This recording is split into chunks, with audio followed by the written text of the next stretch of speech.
আজকে যত উল্টাপাল্টা কথা লিখে মানুষকে বিভ্রান্ত করে এবং সেটাকে নিউজ করে যাচ্ছে, এগুলি এমনি আমি ছাড়বো না, একদিন দেখা হবে।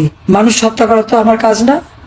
তাই যদি হতো তো আমার বাবা মা ভাইদের যারা হত্যা করেছে তাদেরকে আমি বিচার করতাম না, তাদেরকে খুন করতাম। আমি তো তা করিনি।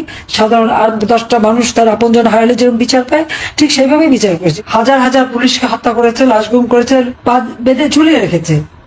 পুলিশকে হত্যা করবে, আওয়ামী লীগ নেতাকর্মী হত্যা করবে, পা বেঁধে ঝুলিয়ে রাখবে, আর তাদের উদ্ধার করতে যাবে না।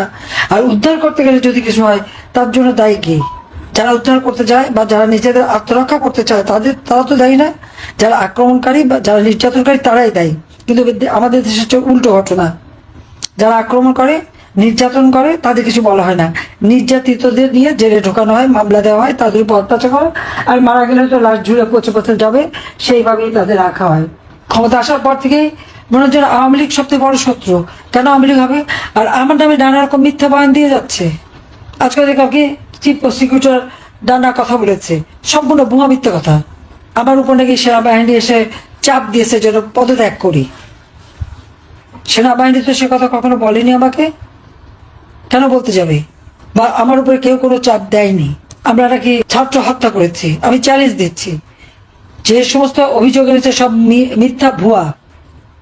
আজকে যদি ছাত্ররা আন্দোলন করলে তাদেরকে উৎখাত করতে হলো বা তাদের কিছু করতে হতো, তাহলে 7ই জুলাই যখন ছাত্ররা আন্দোলন করতে শুরু করলো, 14ই জুলাই পর্যন্ত তারা নীরবে আন্দোলন করেছে, তাদের বিরুদ্ধে কোনো ব্যবস্থা তো নেওয়া হয়নি।